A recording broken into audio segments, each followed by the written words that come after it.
Hello and welcome to Why Wasn't It Better? I'm your host, Patrick Darms. And I'm your co-host, Anton Paras. Star Trek VI, The Undiscovered Country, was billed as the grand finale for the original Enterprise crew. Cold War allegories, Shakespearean Klingons, and a mystery plot to send the cast off in style. We dig into how a farewell to legends turned into a fan favorite. And here, to enjoy some Romulan ale with us, is a return guest, Ben Hill. Welcome back to the pod. Ben, welcome back. Hello. Thank you for having me again. A pleasure as always. I know you're a casual but committed Star Trek fan. That's why I invited you to this one. Appreciate it. Would you put yourself in the Trekker category? Not really, but I appreciate the art. Okay, there we go. Yeah, you've seen enough of the movies and the show where you're pretty familiar with everything. Yeah, I'm more of I'm a Whovian, not a scientist. That's the best way to kind of put it. Damn it, Jim, I'm a doctor, not a bricklayer. I got to use a lot of those quotes too. It's so much fun. This is a supremely quotable movie. I always forget how quotable it is because this is really the first time, Anton, that I've analyzed it, as one does for the pod. Really brief, some admin before we get into this. As always, we thank you for listening. If you're new to the pod, please hit the follow button or subscribe. Every follower matters. We encourage you to comment on YouTube or Spotify or Apple, wherever you are listening or watching or both. You can follow us on all the social medias, Instagram, X, and best of all, Letterboxd, where you can see our full list of films that we intend to cover. Links to all of those are in the description of this episode. And if you really like what we're doing and you want to help keep the mics on, we have a Patreon. That's patreon.com/WWIB podcast. You can support the show directly, get access to episodes a full week early and ad-free, plus access to bonus content that is specific only to the patrons. We'll get around to doing that, Anton, don't worry. I'm just going to keep teasing content to our patrons or future patrons. Did you know that at the highest tier, Pat and I will cosplay as our favorite Star Trek characters? It's true. Yeah. More realistically, at the highest tier, we will cover a film of your choosing. Oh, yeah, that too. Including, but not limited to, films that we have covered in the past. If there's an episode previously that we've done and you feel like you wanted to hear more, we'll cover it again for you if you pay us enough money. Or if you want us to cover Monkey Bone. Sing it again, Monkey Bone. That's a deep cut of a film. Yeah. Chris Kattan, Brendan Fraser. Was Tim Burton involved with that disaster? I want to say yes. It was a weird one. It's a weird movie. Well, without further ado, Anton, please intro this for us. The Battle for Peace Has Begun. Released on December 6, 1991 by Paramount Pictures. Directed by Nicholas Meyer. Screenplay by Nicholas Meyer and Danny Martin Finn. Story by Leonard Nimoy, Lawrence Connor, and Mark Rosenthal. Starring William Shatner, Leonard Nimoy, DeForest Kelley, James Doohan, George Takei, Walter Koenig, Nichelle Nichols, Kim Cattrall, David Warner, and Christopher Plummer. With a budget at $30 million to $70 million adjusted for inflation, with a box office of $96 million, $225 adjusted for inflation. It sits at an 83% Rotten Tomatoes score. Star Trek VI, The Undiscovered Country. Pat, why are we talking about this one today? Well, it's pretty rare for me because this was the sixth film in the original Trek series. It wasn't even supposed to happen. After the critical and commercial disappointment that the fifth film, which is called The Final Frontier, quote, very nearly killed the franchise, end quote, Paramount didn't even initially consider a sequel to it with the original cast. But after deciding to release a film for the 25th anniversary of the original series, this was the result. And I say it's rare, Anton, because this is my favorite Trek film. And I can't say that about any other film series where the sixth entry ends up being the one that I like the most. Usually by the time you get to film number 6, we're into disaster zone territory. Yeah, it just keeps getting worse and worse. I mean, I'm sure there are some people that really love Return of the Jedi. You're calling that the sixth one? Isn't that an interesting way to think about it? It's technically the sixth film. You're right. I'm sure there are people that really love Revenge of the Sith, as we learned when we covered that film. Or one of the 6 Final Fantasies. Not Final. Final Destinations. Final Destination or Fast and Furious. There's like at least 30 of them now, I think. What was the sixth Fast and Furious called? Fast Six? Probably. Just ran out of names. Or was that Fast and Furious? Well, there was the Fast and the Furious, Too Fast to Furious, Fast and Furious. No, Tokyo Drift was the third one. Well, Tokyo Drift, yeah. If we're going to count that one, why wouldn't we count that one? What the hell? It's like the adjacent to the main series. I'm not disrespecting it. I love Tokyo Drift. I sounded like you were. Yeah, I'm not trying to disrespect it. I love Tokyo Drift. Okay. Putting that on record. Okay. Fast and Furious, Fast 5. Do we also say Too Fast, Too Furious? We said that. We said that one. So Fast 5. So then Furious 6, and then something about 7. Forget. I can't wait to cover Tokyo Drift, and we can do a whole segment on how Han is like a 35-year-old hanging out with high school kids. He was on the island. Is that why he faked his death? Is that why? He got out. Yeah. Yeah. Gosh, that is... I've gotten a lot of requests, Anton, about when we're going to cover some Fast and Furious films, and my answer is not anytime soon. Just wait, dear listeners, just wait. We'll get there. We'll get there. But for now, it's Star Trek. Yes. Yeah, this is an even-numbered one, Anton, so this is supposed to be a good one. This is usually ranked pretty highly amongst the original films. A lot of fans, I think, would rank it just behind The Wrath of Khan. Maybe some of our dedicated listeners are wondering, how could you possibly discuss this film and why wasn't it better? It's like, well, because it's my favorite one, and I wanted to talk about it. That's why. And Ben, I mentioned this earlier, you are a casual but committed Trek fan. Had you seen this one before? This is the first time I actually watched this one. What? I didn't know that. So I typically play the Star Trek. I play a bunch of movies at night before I go to sleep, and I always end up passing out right around this one. Final Frontier makes you pass out. Pretty understandable. It was not good at all. Final Frontier? Yeah. Yeah, it's bad. We covered that pretty recently. Yeah. It's tough. So you had never made it to this one? Never made it to this one. And then my sister was like, yeah, she is the Trekkie of the family. She was like, you have to watch this. There are Cybermen in it. And as soon as she said Cybermen, I was like, yeah, okay, we're going to do this. And then you invited me to the podcast. I was like, yeah, we're doing this. This was a favorite of mine as a kid, Anton. My cousin had this on VHS, so I borrowed it from him and watched it a lot. I had the novelization, which I still have here. Really great novelization. All of the novelizations to the Star Trek films are worth reading.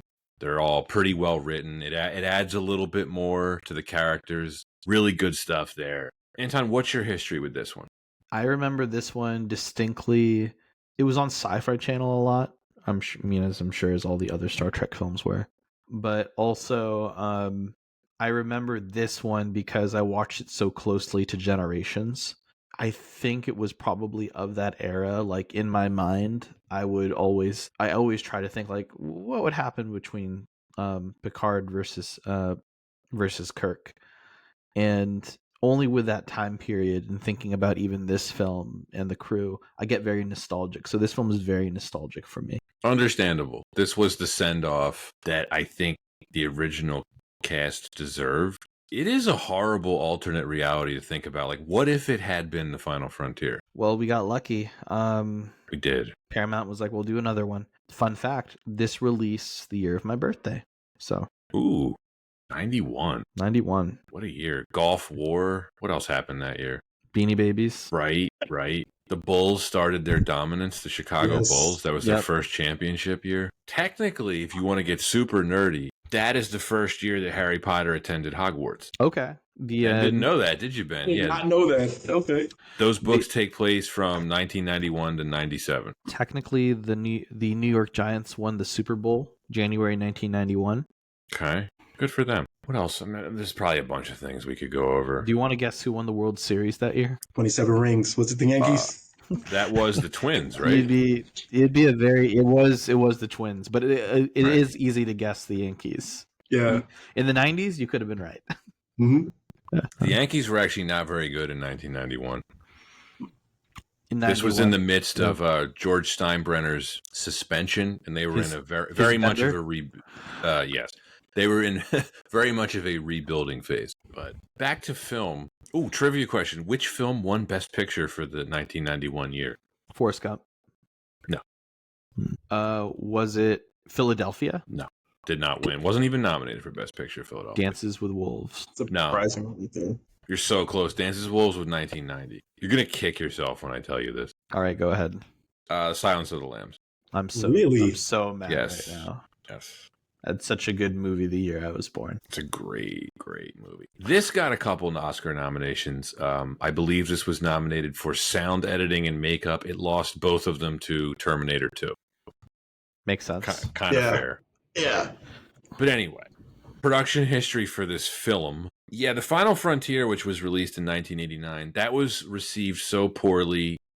Paramount wasn't really interested in a sequel, but mentioned this in the teaser. It was the 25th anniversary of the original series in 1991. So producer Harve Bennett proposed a prequel featuring young versions of Kirk and Spock at Starfleet Academy, pitching it as, quote, Top Gun in outer space, end quote. There was even a script. J.J. Abrams. Yeah, I was going to say, this is basically what happened with the J.J. Abrams reboot, which, by the way, I like. I know some Trek fans don't. I enjoy it. I've watched those more than I watched the classic Treks, and I think the only good thing that I saw from them was Leonard Nimoy doing this cameo. It's awesome. I mean, you're such a big fan, Pat. Don't you have the action figure? I sure do. Do you want me to get it real quick? Oh yeah, I think Yeah, the all right. listeners Hang will. on a second. So, yeah, Anton was kind enough to send this to me in a care package. But this is the Chris Pine action figure from the J.J. Abrams reboot of Star Trek. Never removed from box. No. Extremely valuable. I am currently accepting offers for this. I'm thinking $1,000. Sounds fair. Yeah. Sounds fair. Yeah. Does this play audio, Anton? I'm not sure if it does. I think it actually, if you have another, like, there's another toy that it interacts with that will play audio if you put it on top of it. Ooh. Wow. Sidebar on Chris Pine. I laughed so hard at an article where the author questioned, like, said, Chris Pine looks like he knows how to act and model, but doesn't know how to boil an egg. Maybe. True. Yeah. I liked him. I did. I think I like this better than both of you. This reboot, clearly. The reboot. I like the reboot. Okay. Shoot, okay. That was in what, 09, 08? 09. Yeah. Could have been a lot worse. Yeah. Reboots typically aren't. Yeah, I enjoyed it for what it was. I don't enjoy it as much as these films, though. These original ones. So back to the production history of Undiscovered Country. This idea of Top Gun in space was completely rejected by Paramount. So Harve Bennett ended up leaving the franchise. Longtime producer Harve Bennett leaves the franchise, Anton. Although James Doohan later claimed that he was fired. Make of that what you will. So the studio heads, they were keen on capitalizing on this anniversary. They asked Leonard Nimoy to develop a sequel that would serve as a swan song for the original cast.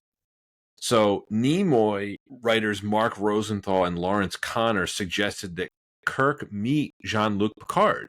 But the Next Generation's producers refused the idea. Nicholas Meyer, who directed The Wrath of Khan and co-wrote The Voyage Home, was also approached for an idea for the sixth film, but he didn't have anything. Ralph Winter, a producer, he was brought on to replace Bennett. Paramount's only mandate was that the film not cost a lot of money. That is a recurring theme with a lot of these Trek movies. Just save money, cut costs wherever you can. If you have to light certain sets in total darkness to hide the cheapness of the sets, do that too. Do it.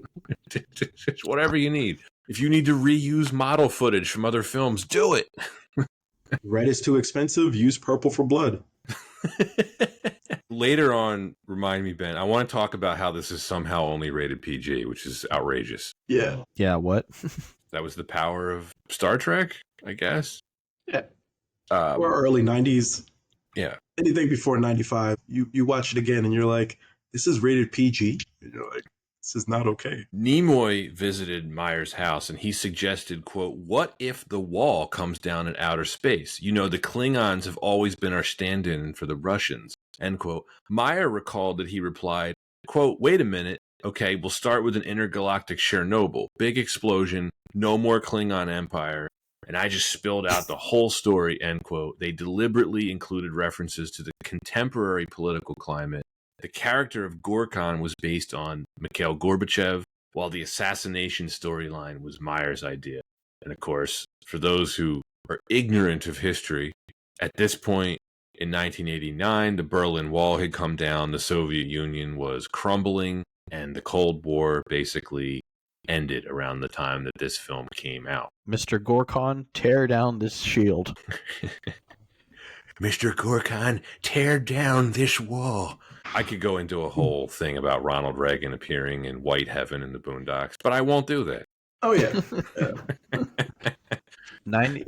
Real quick, 1991 ended any hopes of having Team Yugoslavia in the Olympics because it was a dissolution of Yugoslavia. Good call out. So we couldn't have had, like, think of the superpower that would have been that national team today. Do you think they think about that and consider restoring it? Well, 1,000,000%. I think I've seen like lineups that have like Jokic and Luka. That is terrifying to think about if you're playing against them. But no, they gotta have war. Yes, and then they could figure out a way to circumvent the salary cap with a fake tree planting company or something. Okay. I don't know. Or wherever you can put the money. I'm sure by the time this episode comes out, the Los Angeles Clippers situation will have been resolved. Yeah. Where am I in the production history? After several riffs. We're just sidebarring all over the place here. Anton, why don't you finish this? I'm blathering.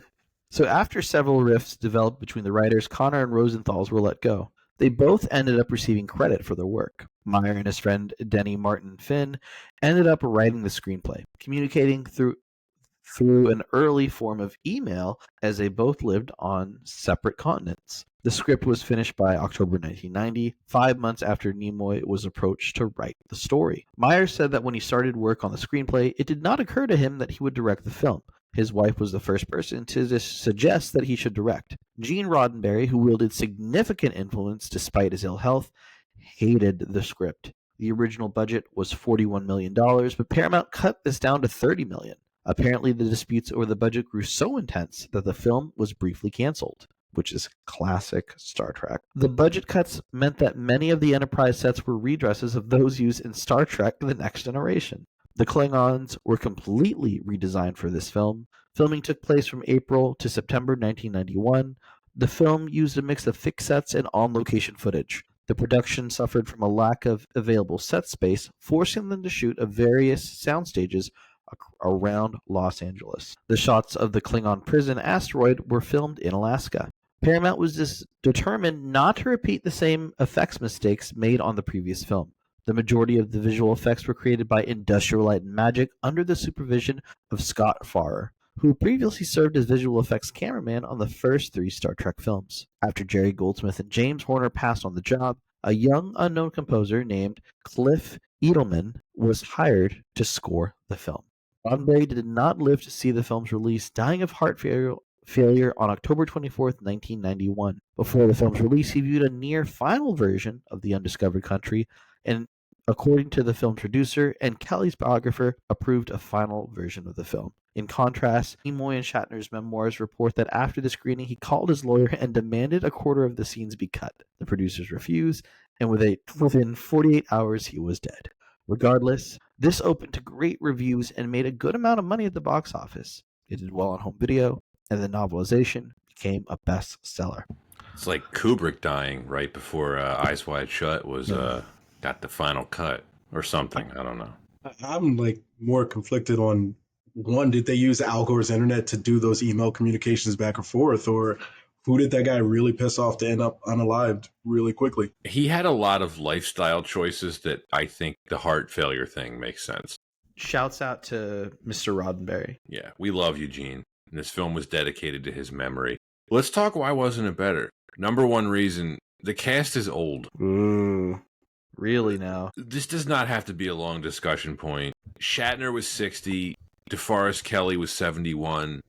My dad used to joke to me that with each subsequent film, James Doohan gained 20 pounds. I mean, we can poke fun at his weight, but I mean, have we taken a look at Shatner?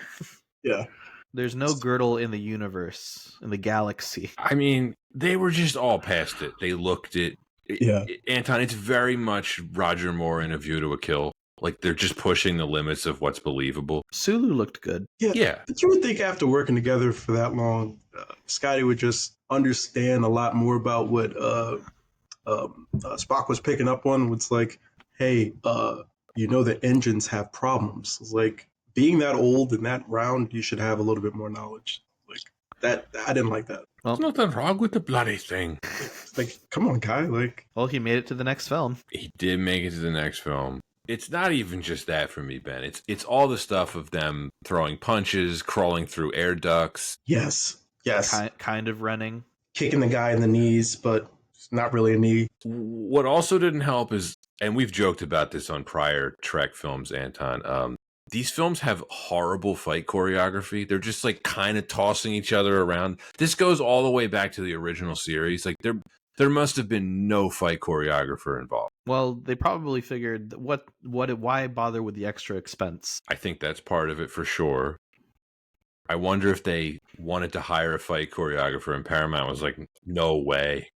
We're not paying for that. We don't need it. The other interesting thing about this, the age of these characters, these actors, is that, the Next Generation was in season 5. So if you were a dedicated Trek fan at the time, you were watching all these younger actors on TV week in and week out. And then you get these guys in these films. I don't mind the Murder, She Wrote quality, personally. I think the film still manages to be extremely entertaining. Like I said, this is my favorite Trek fan. This is my favorite Trek film. So, like, the age doesn't ruin the film in any way for me. I think that any Star Trek fan would agree that it's during this time period that you still have a ton of respect for the original series. There's still a lot of people that would argue like the original series is their favorite, right? So to have a film that is a proper send-off, there is a big mood around. Now, having said that, I think it actually is very self-aware in that we acknowledge the age of the crew, we acknowledge the age of the cast. It's their time, but they're not going to go out with a bang.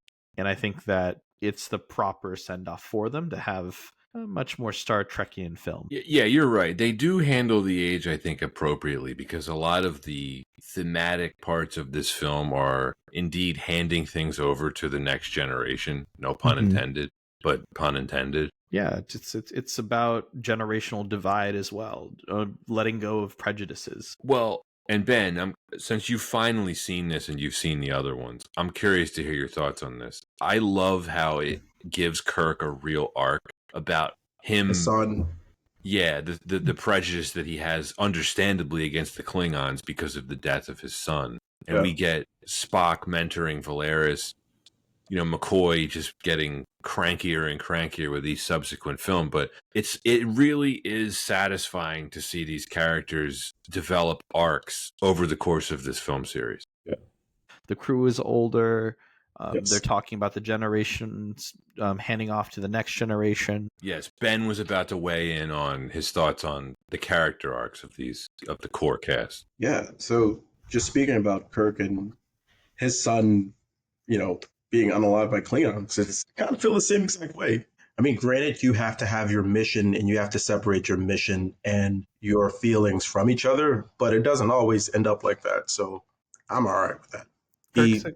Kirk's a great captain, but I don't think he's a great Starfleet captain. Yeah, you can be great at your job, but like not great at leading people. If that's not like really the role for him. Even the Klingons were like, yeah, he's always going rogue and not following orders. It's like, well, yeah, that's why he sucks as a captain and was demoted a couple times. But he's an interesting leader to assess. Because I feel like if you were a member of his crew, particularly one of his officers, you would die for him. Absolutely. Because he would do the same for you. He risks his entire career and his life to save Spock and others. I've always seen him as this combination of this classic bravado that you would expect from a classic charismatic leader, but then going into the edges of hamminess that you also expect from like Zap Brannigan on Futurama. Yes. Which is probably where they get a lot of that character from. But yes, like this guy defies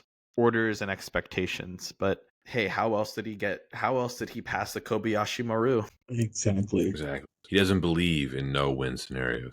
It is interesting, though, if you go back and watch the original series, he is not that much of a rule-breaking maverick. No, he just loves to make out with every alien. Every single one. Doesn't matter who they are. Right. Which I'm sure he incorporated into this film's casting, which I was joking with Anton about before. Like, who should we get to play the alien? Can you make it a hot model?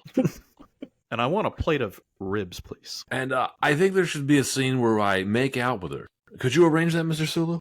I've told you that's not my name. Well, let's talk about the cast then, moving into our next reason. Not just their age, but the cast themselves. So we've agreed that they're old. They're probably realistically too old for this kind of role. But do they deliver on their performances? If there was Space AARP, I definitely think they would apply for it and get it. They would get it. Well, let's start with Shatner. Does he deliver on his performance? Writing-wise, this was probably one of the best bits of dialogue written for the character for him to deliver. Which one? I mean, just honestly, all of it. Like, he's just so dramatic throughout. Yeah. Let them die. Let them die. Yeah, Ben, like, he's not a great actor, but he is so good as Kirk. Yeah, that just became his whole personality at that point, and that's who he is. Even when he does those flight commercials, you could still see some of that. A Priceline? Priceline, yes. Yeah. When he does those commercials, you can still see a little bit of Kirk in there. It's like, did they write the role for him, or is he just the role now? Or was that his character on Boston Legal? It was just Kirk. Who hams it up more, him or Spader? That's a good one. It's a good ham off. It's a very good ham off. I mean, this film had a ham off. Oh, did it? Oh my gosh! Just save it. Save all of our plumber thoughts for later. Yeah, but no, I think it was a phenomenal performance from Kirk. Yeah, I think his acting is legitimately great in a lot of these scenes. Like particularly the scene where they're on trial. I mean, that's my favorite scene in the movie. He's awesome. Mm-hmm. Him and McCoy both. They're it's just fantastic. The closing monologue. What's the final line from Peter Pan? Second star to the right and straight down to the morning. So like good. I said. There's a lot of scenes in here where he does get to show his chops. There's a real bitterness to his portrayal in this. I mean, Spock, what a dick move to just volunteer Kirk for this mission. It's like, dude. It's okay. He put a little sticker on his back. He knows what he's doing. Yeah, he had that sticker ready to go, like just in ready case. To go. Yeah, just in case something went wrong, you know? Yeah. He could think about that, but then, like, Valeris, we can't tell that she's evil. I mean, like, yeah. We can't tell. Not initially. Look, Shatner, not the most gifted dramatic actor, but I think he more than makes up for it. The chemistry he has with the rest of the cast is just unparalleled. You can tell these are individuals who have been working together for years. Yeah, they, despite any offset disputes they may have, they comfortably act together. And not only comfortably, their chemistry's off the charts. We were joking about this film being a ham off, but I think that's a great example of him understanding the material. I mean, Anton, the most satisfying moment in the film, you know, when they finally get the torpedo ready and he just leans in and he does fire. It's so satisfying. Yeah. Any other actor that would probably come across as cheesy, and yeah, you could make the case that it's cheesy here, but he nails it. He does. It's a chef's kiss, and that whole shot of the torpedo, that long looping shot of the torpedo arcing around and finally hitting the cling. It's so satisfying. It really is. Yeah, it's a good use of effects for sure. Yeah. Well, I mean, his line delivery is in effect. That whole, it's not a fist pump. We agreed on that, right? What is it? It's like a little, like, crook of the finger, like. It's kind of the politician hand almost. It's like it's the hand motion that you make when you're playing craps and you're rolling hot. Do you know what I mean? You're just like, fire. You know, when you've had, at least 3 drinks and everyone's cheering you on at the craps table, it's the best feeling ever. Right in Vegas. I'm not even a gambler. Like, I'm not someone who gambles regularly, but I will acknowledge when you're rolling hot in craps and everyone's cheering you on and the drinks are flying and you're cracking jokes with the dealer, it's probably the greatest feeling ever. Yeah. Anyway. I don't know where I was going with that. Back to this film. Spock, never better here. It's hard for me, Anton, to say what's the best performance in any of the films that Leonard Nimoy gave. This might get my pick because we see something from Spock here that I don't know if we've ever seen before. I'll get to this in a second. So, first of all, I love the mentor role that he has with Valeris, right? This is kind of a continuation of what he had with Saavik in the second and third films, right? A couple things. I love seeing Spock in Sherlock Holmes mode, trying to solve this mystery. It's just like, it opens up all these possibilities. Like, what if Spock was just a detective in general? He'd be the greatest detective ever. And I want a whole series just about that. And I'm disappointed in Paramount for not doing this. Play watch that. It's of the different Spock performances in the films, this was a unique one, up there definitely with recovering from amnesia Spock. Oh, you mean in Star Trek 4? Yeah. That was funny for a lot of different reasons. I think this is more interesting, though, because, correct me if I'm wrong, is this the only time we actually see Spock angry? Or should I say, it's the only time we see Spock display anger? I believe so. When he smacks the phaser out of Valeris's hand.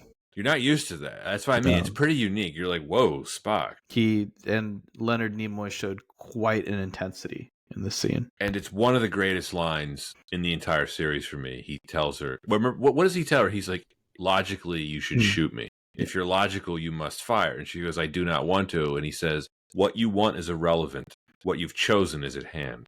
Which I kind of want to use in a work meeting. Yes. Absolutely. And then use a mind meld. Well, the mind meld of Valeris is up there for me, Anton, in terms of my favorite Trek scenes of all time. It's almost uncomfortable to watch. It is intense. It is uncomfortable to watch. You know she's trying to stop it. You know it. Yeah. When she starts to scream, and you can hear her heartbeat on the soundtrack, it's incredible filmmaking. Yeah. It's incredible acting. I love the way the camera is just going around them. It's A+ stuff. So the character was originally supposed to be Saavik. Are you glad that it's not her, Anton? In terms of like hotness, yes. They had to go with the femme fatale. So go on. Yeah, I mean, really though, I mean, it's just it's compelling to go with a character that would be that would disappoint her mentor, or that would truly feel like a gut punch, and then just also so happens to be like the most attractive of the set and crew. I actually am glad it's not Saavik. You know, knowing what we know about Saavik from the second and third films, I actually can't picture her character being a traitor like that. Doesn't make sense, especially after what happened, you know, with Kirk's son and everything. I just can't picture her doing that. So I don't mind this. There's another line Spock says to Valeris that I really like. It's earlier in the film. He says, "Logic is the beginning of wisdom, Valeris, not the end." It's just so quotable. I like this whole movie. What was that, Ben? Sorry. I said I like that a lot. Could also use that in a work meeting, I feel like. Yes, I can put that as my signature. Logic is the beginning of wisdom. Anton, we can take, I think, a lot of life lessons for this film, much like Under Siege 2, Dark Territory. I think the best life lesson is no matter how old you are, you could still travel through space and fight aliens and do whatever the hell you want and hook up with hot super model aliens. Great life lesson right there. In an ice prison. In an ice prison in Alaska, but in space. It's good to have a dream. Yeah, no, all joking aside, though, yeah, she's very, very good looking. I really like Kim Cattrall in this role. I think she's great. Yeah, she did an awesome job in the role. I'm trying to think of other roles other roles other than my obviously favorite cheesy roles that she's been in. But I think for this role in particular, I don't think she's been in much sci-fi. So it's great to see her. It's amazing to see her in it. She's never been in a role like this before or since. I mean, could you call Big Trouble in Little China sci-fi? That's more fantasy, right? More fantasy than anything. Yeah. And even then, she doesn't play like a fantastical character. She just just plays a private eye. She contributed quite a bit to her character in this film. Apparently, the hair was her idea. Kind of cool. She also did a nude photo shoot on the bridge set during filming that Leonard Nimoy was infuriated by and had the photos destroyed. Dude, what? Wow. If he were still alive, we could ask him. Didn't Futurama solve this problem already? I think so, yes. Yeah. But, man, Spock, so many good lines. I was trying to write them down as I was watching them. I do like right after the mind meld interrogation torture scene, when she doesn't know the location of the summit, Peace Summit. Scotty just goes, "Then we're dead." And Spock says, "I have been dead before." Great line. Great stuff. Immediately after that, his line, King Kong ain't got shit on Get me. on. Yes. Yeah. It's amazing that he was running so many drugs in that neighborhood. You're right. That wasn't all snow. No, not on that ice planet. Yeah, imagine a Star Trek version of Oz. That's terrifying. Terrifying. Or Star Trek version of The Wire. Kirk is Avon Barksdale. that whole thing right there would be it for me. He gets taken out by Cisco. Yes. Yeah, he's good Starfleet officer. Yeah. Anton's favorite part of the film, Captain Sulu with his own ship, the Excelsior. Always Excelsior. been like one of the most capable characters, the more no nonsense character, and then finally getting his due, right? There's just too many satisfying moments of this film for me to count. That is certainly one of them. I love how the film opens with him with his own ship. That's how the film opens. It's so great. And his commitment to his former crewmates is amazing. He gets awesome lines when they're trying to get there at the battle at the end. And what does the crewman say? Sir, she might fly her apart. Fly her apart then. Love it. Now we can talk about the Klingons. The first film in the series, Anton, to give the Klingons really any kind of depth or real character development. I mean, prior to this, They're just very angry people. they're just cartoon characters like Krug in Search for Spock. You know, who we enjoyed Krug, but no not much depth, to us. no nuance. No nuance. No, this was a political thriller almost. Yeah. I want to start with David Warner as Chancellor Gorkon. He totally makes up for whatever the hell they had him doing in Final Frontier. Ben, I was talking about this with Anton before we started recording. He really is like one of the all-time great character actors. Whatever he's in, he elevates no matter how small the role. Mm-hmm. There's been like super memorable stuff, like the villain in Tron. Mm-hmm. And then he was in like the biggest movie ever. Like, you remember he was in Titanic as like the bodyguard? Yeah. Anything and everything this guy would do. He was also in Doctor Who. I'm just going to say that again. He was in a bunch of stuff. I mean, he just popped up all over the place. Gets decapitated in The Omen. Crazy memorable. Yeah, he's Gorkon, the stand-in for Gorbachev. A lot of fun. He's really only in the film, like, I think 15 minutes maybe. Makes the most of it. Like, shows up, eats some food, drinks some illegal drinks, you know, says a Shakespeare quote, dies. That's it. But he meant it. He did good. Doesn't really know how to handle zero gravity. Him and all people are like... It's just flowing. Like, what are you doing, guy? Yeah, I have thoughts about that. All right. We've been holding off, but it's time. Christopher Plummer is General Chang. So good. Incredible. It's talk about just having fun and fully committing to a role, right? He was going 120 the whole time. I guarantee you, when he got a copy of the script and he read it, he just started cackling. As soon as he finished reading the script, he put an eye patch on. Right away. Cut half of his mustache, all of that. Ready to go. That was all his idea, pretty much. He was originally supposed to be in a lot more makeup, and he objected to it, and he was like, I'll only do this. You gotta remove a lot of the makeup. It was his idea to make the character bald.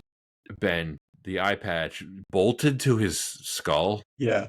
Like, no, incredible. That's not happening. Mm-mm. I know he's not as good as Khan, Anton. He's right there for me, though. He's right behind him. He's a different level. And Plummer's stage experience really showed in this role. You could make the case he's not a very subtle villain, but that's exactly what I love about him. The second he steps off the transporter, you know he's bad. And he just eyes Kirk up and starts sneering at him. You're just like, hell yes. I can't wait to see this guy cook. Yeah, it's this guy's up to no good. Mm-hmm. Right away. What's the first line he says to him? He's like, one warrior to another. You're just like, yes. Oh, man, I can't wait. It's even better when you learn Nicholas Meyer wrote the part for Plummer. Which is really cool. Yes. And it's not just everything he says, right? Like, Anton, you were alluding to this with his stage acting. It's all the little stuff. I kept cracking up. Ben, did you notice whenever, in the final battle, whenever he wanted a torpedo fired, he just did this to his crew? That was all Plummer, too. They didn't give him direction on that. He's like, I know what to do here. I got this. Yeah. Just follow me. When he says cry havoc, and he just spins around in his chair, it's so good. They put that in the trailer. They knew what they had with his performance immediately. He should have definitely won something. I was looking this up. It's like, that was a pretty good year. So the nominees for that year for supporting actor, Jack Palance won for City Slickers. I mean, I look, nothing against Jack Palance. I think that was a like we thought you were dead award. Thanks for showing back up. So you had Tommy Lee Jones and JFK was nominated. Amazing performance, Anton. Harvey Keitel and Ben Kingsley for Bugsy. Whatever. I'll take Plummer over either one of those guys. Over Sir Ben Kingsley? Who's talking about Bugsy in 2025? Nobody. Like, no one. Yeah. And then Michael Lerner and Barton Fink, whatever. We can't squeeze Plummer in here? Come on. Definitely up there. Ben, so you've seen all these movies now. Where do you rank him in terms of Trek villains? Probably 2 after Khan. Yeah. I think Pretty that's solid. Right. He's like perfect for the role. It's just knowing how like all these movies are structured in that time frame. It's like he did a great job for what he was doing. Like I feel like he would probably even be good right now in the same exact performance for a movie in 2025, 2026. I would watch it. Now, some people might watch it and say like, oh, that's like a Black Dynamite movie. But like, because the acting is so bad. Either way, he did a good job. I think he's brilliant. He's one of my favorite actors. I think he did a fantastic job. And it's, especially looking at previous films, it's combined with a good writing. It's, again, his commitment to acting well and committing to the character like that. So much respect and appreciation for that. It could have just been a paycheck for him, but he really, really put his all in it. The Shakespeare quotes definitely help. Yeah, he's also like English. He's Canadian, technically. Canadian actor. Here's a little known fact. Shatner and Plummer came up together as young actors in Canada, working on stage. Pretty cool. They had been friends for a very, very long time. It's interesting, Anton, in the trial scene, which I think I said this before, it's my favorite scene in the film. Shatner does not try to match his ham. We've talked about a lot of hammy performances on the history of this podcast. Plummer is throwing 165 miles an hour in that scene. Don't wait for the translation. Answer me now. It's fantastic stuff. Oh, it's just so amazing. Good. And what's that line he says? And now we come to the architect of this sad affair, James Tiberius Kirk. He's very weaselly. That's why I like him, though. Like, there's no subtlety to it, but he doesn't hide the fact he's like, yeah, I'm the bad guy, and I'm going to be back at the end. Yeah, it's fun. It's very fun. Here's a good deep cut for you, Ben. Plummer had so much fun doing this. Him and David Warner reprised their roles in the Star Trek Klingon Academy PC game released in 2000. You can find all their clips on YouTube. Really entertaining stuff. It basically, their scenes together serve as like a prequel to this film, where you can see them arguing about negotiating with the Federation. It's pretty cool. I'm going to look at it very soon. You can also get a big box copy of the original game on eBay. It's 6 CDs, so I don't know if you guys remember that with PC games. Oh, yeah. Like, 6 CDs is quite a bit. Well, I was going to say that's like one of the bigger ones. I remember multi-disc ones for installation. I was like, that's a lot. Yeah. But you can get it for about $45. Not bad. Did you ever play it, Anton? No, I haven't. I'm curious about it now. Like, just like Ben said, I'm going to check it out, see if it's on Steam. They put a lot of money into it. I remember lots of cutscenes from the older Star Trek video games. This one's definitely worth checking out just because of the actors that were involved. But you're right, Anton. This could have just been a paycheck role for him, and he clearly treated it a lot more seriously than that. But that's the thing. Plummer's the kind of guy, he's been in some goofy movies. Have you ever seen him give a bad performance? I've never seen him in a bad performance, all the way up into even like his performance in Knives Out, which I'm sure younger listeners may recognize. He was fantastic in that. I feel like whatever role he's in, he's just such an amazing actor. Do you remember his 3-minute cameo in National Treasure? Oh, of course. Like, he even took that seriously, and he didn't have to, but he did because he was an actor's actor. Yeah, he's a level of respect. Like, I put him up there with like Raul Julia. Absolutely. Unfortunately for Raul, Julia died too young. Plummer, for years, he never got the awards recognition until he was in his 80s. And then if you remember, he got a bunch of Oscar nominations, and he actually won for The Last Station. And it's like he had just been around for so long, and everybody liked him so much, and he eventually got the recognition that he deserved. Not that you need an Oscar to validate your career, but it was so. I remember being so happy for him at that age. Like finally, Christopher Plummer can say that he's an Academy Award winner. Moving through the rest of the cast, getting Michael Dorn to play Worf's grandfather in this as a defense attorney, pretty cool. Yeah. I haven't said it on the pod, but Pat knows this. I've met Michael Dorn. He was at a convention in the Bay Area a few years ago, and I got him to sign my Philips CDI copy of Star Trek Generations. Your favorite Star Trek film? It's if I was gonna get a film and like a very obscure like medium for him to sign, I think that one was really interesting. Also got to meet Data, so Brent good Spiner? times. Yeah. Nice. Oh, Data. We have Red Foreman as the Federation president. That was a funny one. Kurtwood Smith. That's insane. The makeup for his character is hilarious. Yeah. This was also he wasn't Red Foreman yet at this point either, so it was No. to a lot of people he was still just the bad guy from RoboCop. Clarence Boddicker. Yeah. Can you fly, Bobby? He was insane in that movie. He's high on my list of movie villains. He is nuts in that movie. Oh yeah, just sadistic. Ben, thoughts? Did you not recognize Kurtwood Smith? I didn't actually. Until you said that, I had to like look it up, and I was like, "Holy shit, that's him!" Did you notice the little Morpheus sunglasses he keeps putting on at various points through the film? I got mine, and I was like, "I should do that as well." No shit, I have them right here. Mrs. David Bowie as the shapeshifter Marcia Iman, however you pronounce her name. Iman. She's great in the role. Yeah, I like how when they first awesome. meet her, she's smoking a prison cigar. Yes. Well, I think This will keep you warm. Like, Yeah. Her character being a shapeshifter is actually a reference to real life David Bowie being a shapeshifter. I could see that. Was this just before she met him? I think because they started dating in the 90s after she hooked up with Warren Beatty, obviously.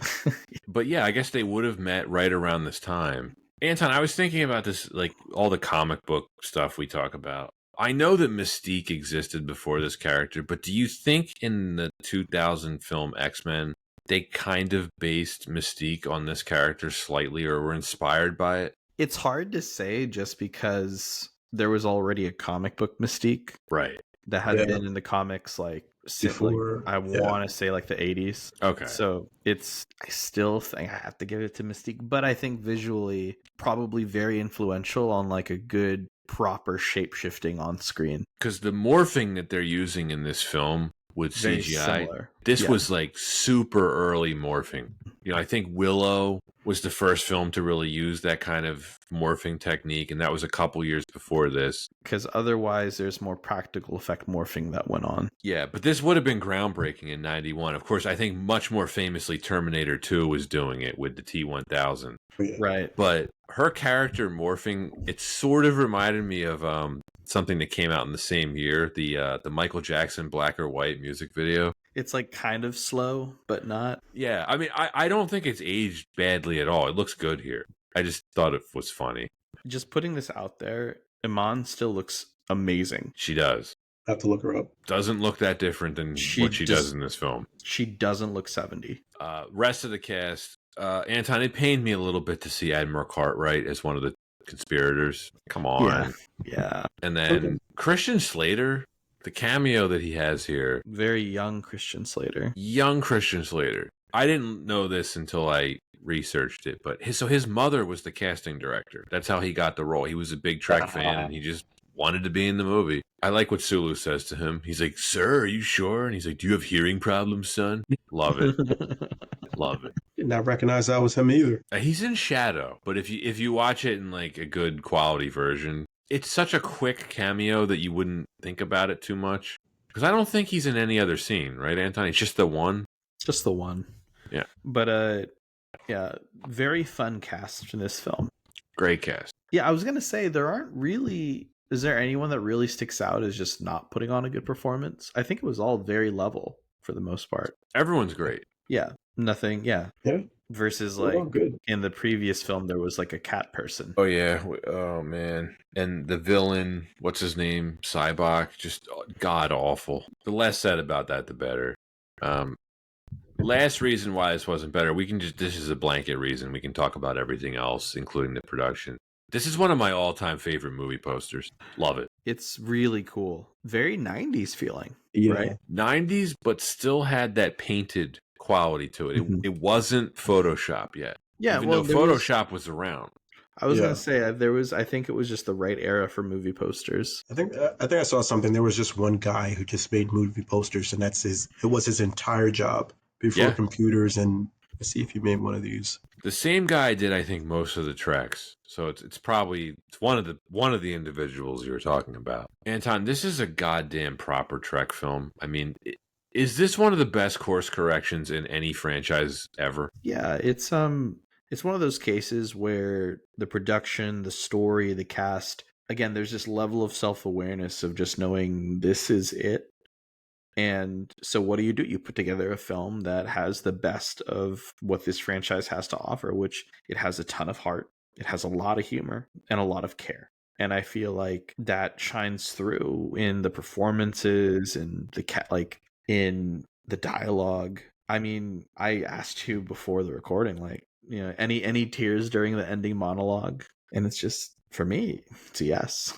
Yeah, I get pretty emotional watching this, knowing like what this really was the end of an era. I do. I mean, even in the beginning, seeing Sulu with his own command, I feel things about that. Because of all the characters, you always wanted Sulu to have his own command, and like knowing that George Takei wanted to have his own command earlier in the series, and Shatner blocked it, and he finally gets it here, and then.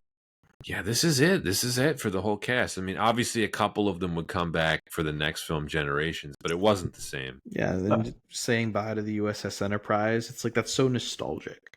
It's like, well, Kirk's gonna cruise one last time. And they give 25 us, years though, so yeah, 25 years. it's a good run. So think about this. This film was much closer to the original series than we are right now to this film. Why would you say that? I now feel really old. Feel just like the cast. Yeah. My back hurts now. Oh, it's not that bad. It's the best kind of sequel too, Anton, because it's a standalone film. You don't have to have seen any of the prior films, but it enhances those films if you do. It's very accessible. This is a great one to show to anyone who's not a Trek fan. This truly captures the heart of it. I think if you do show this to like non-Trek fans, they'll be like, this crew's really old. And I think you kind of miss a bit of the appreciation. But I think that for me, like being a Star Trek fan and knowing what the franchise has gone through, like it's almost like good on you guys for getting here and making this. This is awesome. Stuff I was writing down. Where can I get Spock's pyramid candle? Pier 1 imports. Yeah. In the Thank you. Beyond section of Bed Bath & Beyond. Thank you. Makes sense. Star Trek Beyond, Bed Bath & Beyond. Yeah. All makes sense. Do you find the Cold War allegory stuff dated? Yes. It did not age well. Like they could have flipped it a little bit and made it more like, not as Cold War-y. But like it just laid out the entire Cold War. It feels like there's a dated aspect to it, but it didn't bother me. Like I could still watch it and enjoy it. I think I'm on the fence. It doesn't take away my appreciation for the film, but Ben, I do know what you mean. It is a very 1991 movie in a way. I guess like I'm trying to think of it from the perspective of at the time it was a modern commentary, right? Yes. Yeah. And so that's fine. And like if that is what they're trying to really capture in the storytelling, that's great. It would have been weird if it did still feel relevant today. I think that would have said a lot about civilization and where society has gone if this still felt Maybe it does relevant. actually. There's aspects of it, but like I think there's a lot of aspects of it. But the specific time period it really was a modern commentary on, I do feel like, like that is its place in time. Yeah. A point in your favor, Anton, what you're arguing. I actually think if you don't make the Berlin Wall connection, I still think the movie works fine. Like if you showed this to some kid now and they weren't aware of the Cold War stuff, they would probably still like the story. Yeah, it's not as dated as if like one of the random Klingons in the background just said, "Where's the beef?" Like that would have been dated. Yeah. I'll have what she's having. Diplomatic immunity. But my favorite Vulcan proverb is also only Nixon can go to China. Wild. Right? Like they're so far in the future, but still only Nixon can go to China. Does China even exist at that point? No, We have a I don't know. I mean, maybe, but I mean, I like, know what you mean. They're Yeah. really relying on 20th century stuff. Yeah. I mean, at this point, I think, isn't it that there are like individual nations, but society is so advanced that there's no need for money. So Right. technically, there's only one economy. Right. They don't need money. Yeah, right. They don't have like need for jobs or anything or money. Yeah, or like- at least that's Yeah. what they Society is so say. advanced that they can just focus on space exploration. So where the hell did China come from? You know what I'm saying? It's I know what you mean. Yeah. I do find it funny. This is probably the worst part of the film for me when they're trying to figure out how to communicate with the Klingons, and Uhura is going through books. That is my favorite clip of all time. Pat, I kid you. You saw my post. I feel that way every time I'm trying to do any of my Duolingos and like actual speaking, because that was so epic. But the going through the books part was like, what are you doing? You have all this technology all around you, but books. So I It's think not even that's- just a book. It's like a 3-ring binder. Yeah, those are the encyclopedias that like you just had in your living room or dining room for some reason when you were younger. Probably at that time. Yeah, and yeah, very vintage 1991. I was Yeah. going to say, it's perceptions of what the future would be when the future hasn't happened yet. Yes. But you don't really see books in the original series, do you? Like, not like that. They're not rifling No, through I giant don't- encyclopedias. Encyclopedia Britannicas. There's Yeah. a lot of different things you see in the original series. But science fiction also shapes reality of the future. So books possibly can make a comeback for whenever during this time. China did. So Right. I do like that line, too. You've never appreciated Shakespeare until you've heard it in the original Klingon. It's pretty good. yes. What do we think of the xenophobic lines, Anton, about the Klingons? I was getting ready for Kirk to just say like whatever racist Klingon words he would say. I was just getting ready for it because he is just going off. At least he had a reason that's believable for his character. Like, if your son were murdered, what would that do to you? I mean, it's crushing. I think it's No, hang on. yeah. Crushing's not even the right word. Imagine Yeah. not knowing you had a son or not knowing you had a child. You meet your child, and then less than 24 hours later, the child is murdered because of your actions. That would Haunting. you would never recover from that. He would be he clearly wanted to hold on to his pain. We know this from the previous film, but I think this is a kind of prejudice that it causes people to look on the other side of like how can prejudice be created. Yeah. But like this is like it's kind of like it's this weird concept of like the most virtuous prejudice, right? It's like if we want to think of prejudice, like, oh, this is the kind that like I can justify, kind of. It's still a not very good. smartly Relatable. written film. Yeah. He has a real arc, and it's believable, and that's why it's so interesting to watch. Mhm. And despite this prejudice, what's so, I think, well executed about the character with the writing and the acting is you don't hate Kirk for feeling this way. Mm-hmm. You understand why he feels the way he does. Maybe you don't feel the same way, but you can't be mad at him for feeling this way. Besides, they, the next generation crew ends up getting the one-uppance on the Klingons by having a laugh at Commander Worf's head looking like a fanny. Mr. Wolfman. I think the best thing about this for me, Anton, is we don't talk about the directors enough when we talk about Trek films. It is not a coincidence that this was directed by Nicholas Meyer, the same guy who directed Wrath of Khan. Yes, and it's, if you pick like the top 2 films of the series, there's a lot of similarities between the two. It's the same sense of urgency, the same pacing. This is an incredibly well-paced film. This is, I think, probably what holds up best about it.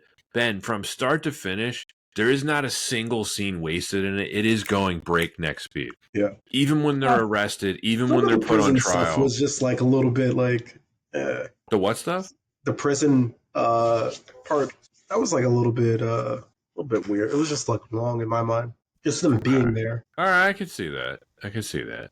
They're not in there long though. Thankfully, they get out of there pretty quick. Yeah. It's not even a full 6 minutes, is it? Maybe because it's intercut with the Right, with investigation going on board the Enterprise. Mm-hmm. Anton, this had a smaller budget than the Final Frontier, but I wouldn't say this is cheap looking. It looks way better than that film. I didn't watch a 4K remaster, and I really want to. Is it not in 4K on Paramount Plus? I did not watch it on Paramount Plus. Oh, okay. I went to New Galaxies and where no one has gone before. Yeah.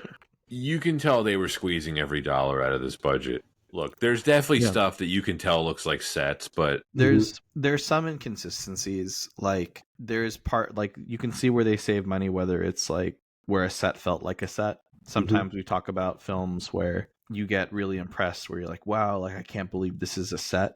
Versus some films, it just kind of takes you out of it. Some scenes in this film, I was like, this is like the bridge from Next Generation. Right. Or even makeup. I know it got an Academy Award for makeup, but I feel like there was a lot of background characters where it looked a little problematic. I know what you mean.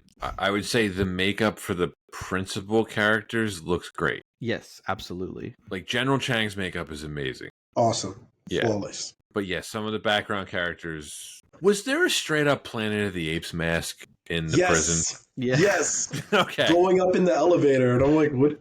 That's one of the gorilla guards from Planet of the Apes. Yeah. I was waiting for Kirk to say, "You damn dirty apes," but can you imagine Kirk in that movie? Oh, Take your stinking paws off. What I would say, Anton, is that you can tell that they had budget constraints, but they were being super creative with it. And this is a good example of a film that they made the most out of the budget that they had. Final Frontier, one of the reasons why we both hated it so much is it looks straight up incompetent in a lot of the scenes. You don't get that here. We had ILM back. Thank goodness. The effects in here, I think, are pretty great. Yeah, I think this is the era, too, where more CGI is commonplace in films, not just like when people think of like early CGI, but also the way it's used in this film, I think, is very smart. The photon torpedoes. Awesome. All the motion control stuff in this film is excellent. Like the miniature work with the ships and everything. By 1991, they had kind of perfected that stuff. CGI, you're right. It was early CGI. There's two elements of CGI in here, I think, that are great, and one element that's not. I mentioned the morphing thing with Iman's shapeshifter character. I think that looks great. The shock wave from the explosion of Praxis right in the beginning of the film, that's all CGI. That looks pretty awesome. Yeah, it really does. That was inspired by the wave in the Poseidon Adventure, Anton. I thought that was really cool from the production notes. So that's really good CGI. I mentioned there's some bad CGI. The purple blood, it's pretty funny. Yeah. I enjoy it, but it looks like it's 35 years old. And that's how it got a PG rating. Apparently, if it was red colored, it would have gotten an R rating because one of the Klingon guards gets his arm shot off. Which is normally something you wouldn't see in a PG rated film. Right. Yeah. That's hilarious. The fact that it was aliens made it okay. Did the floating blood remind you of stuff that you would see in like a 3D film? It reminded me of like bad early video game cutscenes. Yeah. All right. The score, composed by Cliff Idleman. I thought he did a fine job with it. You know, considering he had to replace James Horner and Jerry Goldsmith. I don't think it's a quintessential score, Anton, but I think it's solid. I think it does the job. Yeah, solid score. Ben, any score thoughts? I didn't even notice it, to be honest. That could be good or bad, depending on how you want to look at it. The movie was just like, the movie took more of my attention than the actual background music. Typically, the music drives the emotions of what you're watching. The visuals they didn't need it. It's like when you go to a restaurant and you have like a really good steak, you don't need to add any extra salt or pepper. The music was essentially the salt and pepper. You didn't need it. The steak was already great. So Didn't even pay attention to the whole score. I think that there were a few moments where I appreciated it, especially the ending monologue, which just the twinkle and the overture, and the scene where we finally get the photon torpedoes going in to blow up the warbird, and Chang is giving his to be or not to be. I think the music there fit perfectly. It's fantastic. It's a chef's kiss. Chang's whole death scene is just, it's a miracle. All right. Well, let's go where no man or no one Or no one has gone before. Ben, you're the guest, so you are always going to have the opportunity to give your rating first, if you'd like. Okay, this is a B+. Oh. All right, number 1, Ura. Her just reading those encyclopedias, I related to that so much, and honestly, that is like the number one reason why it's a B+. If not that, it would be a B. The second thing is the murder mystery hook, because usually I'm really good at guessing who's going to be like the person that betrays everyone on the thing, but it actually got me. Samantha, out of everybody, she's the villain, was a little bit of a twist. The Cybermen also helped as well, with the murders, and the gravity boots. I really want them. They actually look like some of those the Back to the Future Nikes that they used to sell. The Air Mags. Yeah. Mhm. Yeah. I was like, oh man, those are really, really cool. And also, it was just a good send off for the entire series and retiring the senior citizens of Star Trek. So yeah, B+.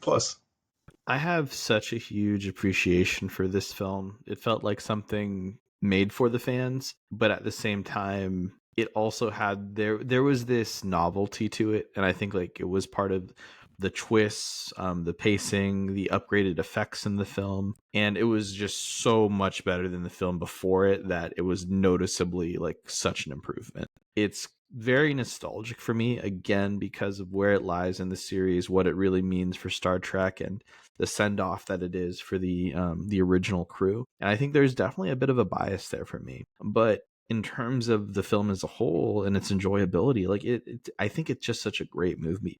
Great movie.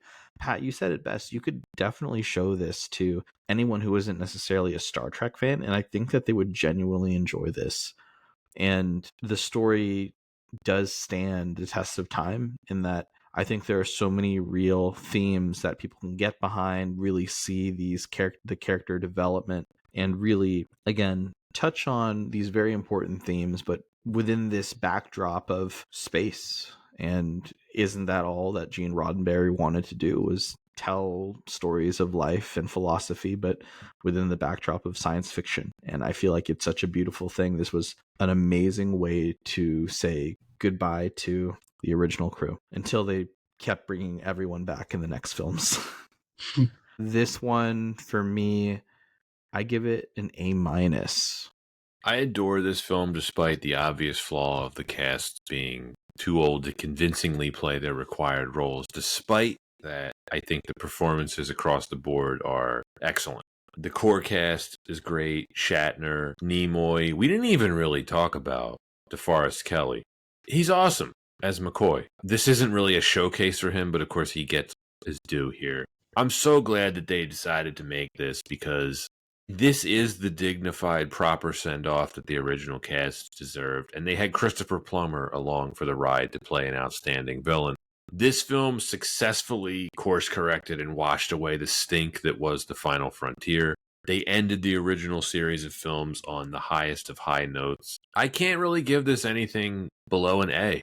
I really do love this film. It is my favorite Trek film. It is the one that I will always go back to the most. I am not going to sit here and tell you that it is a better film than The Wrath of Khan. It's kind of like how I feel about Indiana Jones and the Last Crusade versus Raiders of the Lost Ark. Raiders of the Lost Ark, I think, is the better of the two films, but my personal favorite of the Indy series is The Last Crusade.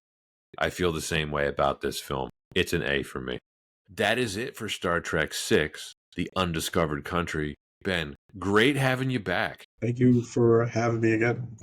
Our listeners are going to get to hear you on the podcast very closely, very close together, because you just agreed to appear on another episode. Absolutely. Yes. With a different type of morphing. Different type of morphing. Also from the 1990s, we will spoil no more. Yeah. And actually, it will be a moot point, Anton, because I think that episode will come out before this one, but who's counting? Who's counting? Time is relative. Yeah, doesn't matter. What is the... how would Spock have put it? I believe if he were human, he would say, go to hell. Which doesn't really apply here, but you know it does. What you want is irrelevant. What you've chosen, Ben, is at hand. Anything to add before we end this? Yes, actually, you might always see yourself as one thing, but you can always do more. Just like McCoy, how he's always saying, I'm a doctor, I'm not like a bricklayer. You can always do more. You never really know. Keep doing great shit and be better. Positivity, man. Great Words of closeout. wisdom from our guest. I absolutely love it. Second star from the right. Excelsior. Fire. That is it for this episode of Why Wasn't It Better? Thanks for listening, and see you next time.